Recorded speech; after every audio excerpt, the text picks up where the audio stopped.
তার জন্মবার্ষিকী ও বৈষম্য আন্দোলনের ছাত্রদের যারা শহীদ হয়েছে তাদের আত্মার শান্তির জন্য আজকের এই দোয়া মাহফিল। এই দোয়া মাহফিলের অনুষ্ঠানের সম্মানিত সভাপতি, আজকের এই অনুষ্ঠানের প্রধান অতিথি, যিনি ইতিপূর্বে আমাদের অনেক সেনার ভাই, একসময় তোপর ছাত্র দলের বদলা থানার সাবেক সভাপতি আক্তার সাহেবের কাছে শুনেছেন। ওই লাইনে যাবো না, মশিউর রহমান নামটা নাম এই নামটা তিনি নিজের পরিশ্রমে অর্জন করেছে। নারায়ণগঞ্জ জেলা ছাত্র দলের সাবেক আহ্বায়ক, বর্তমান যুব দলের নারায়ণগঞ্জ জেলা সদস্য সচিব মশিউর রহমান রনি, এবং নামাজ হবে এই জন্য কারোর নাম বললাম না, সকল নেতৃবৃন্দ ও অত্র এলাকার সম্মানিত ব্যক্তিবর্গ ও আমার তরুণ ভাইয়েরা, আসসালামু আলাইকুম।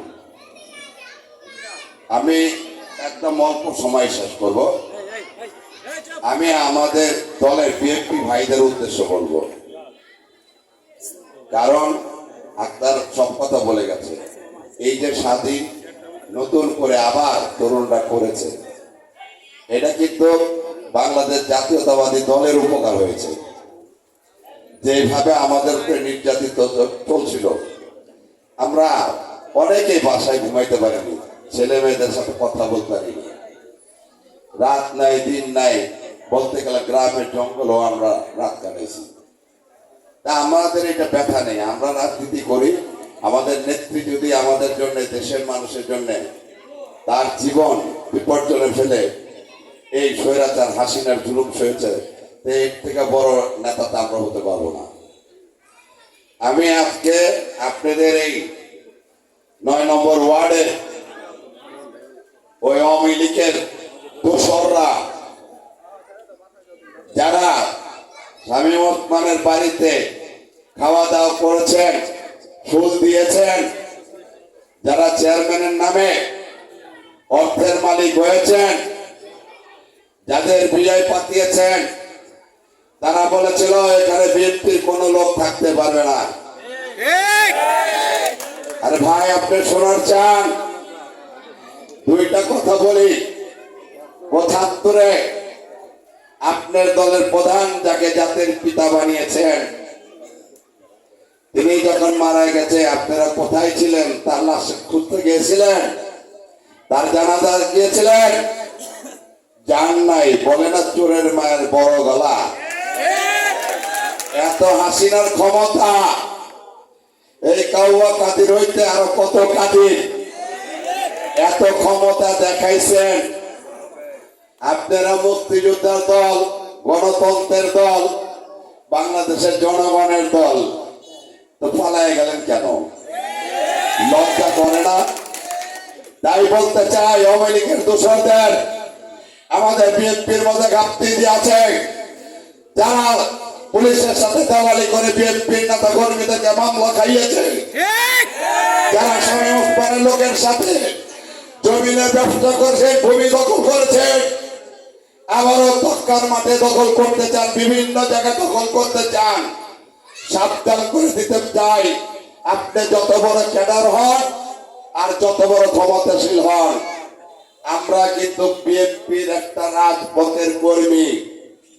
এই সরকারের বিরুদ্ধে যদি আমরা রাজপথে আন্দোলন করতে পারি, পুলিশের সাথে যদি আন্দোলন করতে পারি, গুলির সামনে যদি আন্দোলন করতে পারি, আজকে যে প্রধান অতিথি আছে, এই আওয়ামী লীগের যতগুলি দুঃশাসন, প্রত্যেকটা আন্দোলনে আমি রাজপথে ছিলাম, কোনোদিন পালাইয়া যায়নি। আর এখন তো বিএনপি করার লোক অভাব নেই বাংলাদেশে।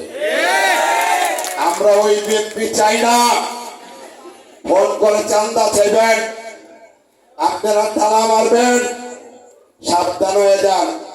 হয়তো দেখেন যে একটা আট নাই, কিন্তু রাজনীতি করি 100 কলম আমার সাথে আছে। মায়ের দুধ আপনি খাইছেন, আমরা গেলাম মায়ের দুধই খাইছি, বরঞ্চ খাঁটি দুধ খাইছি ওই সময় গরুর। আপনাকে তো বয়সে বড়, ওই সময় কিন্তু পানি মিলিত না। ওই শক্তি কিন্তু এখন আছে, ওই বল এখন আছে। তাই বলতে চাই, সাবধান হয়ে যান। আপনারা মনে করবেন এই যে এই সরকার যে পালিয়ে গেছে, আপনাদের জন্য আমাদেরকে পালাতে যাতে না হয়, সাবধান থাকবেন।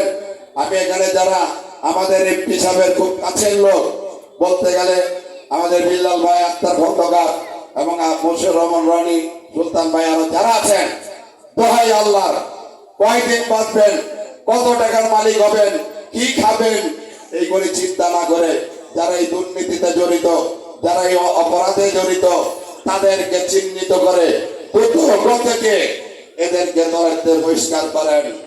না এলে আমাদের কেউরই সম্মান থাকবে না।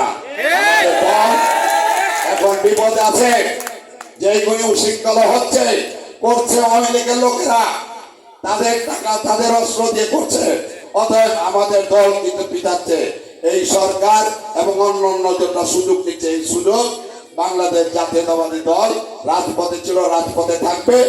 আমরা যে কোনো অন্যায়ের মোকাবেলা করব, এই কথা বলে আমি আমার বক্তব্য শেষ করছি। আল্লাহ হাফেজ। বাংলাদেশ জিন্দাবাদ। বাংলাদেশ।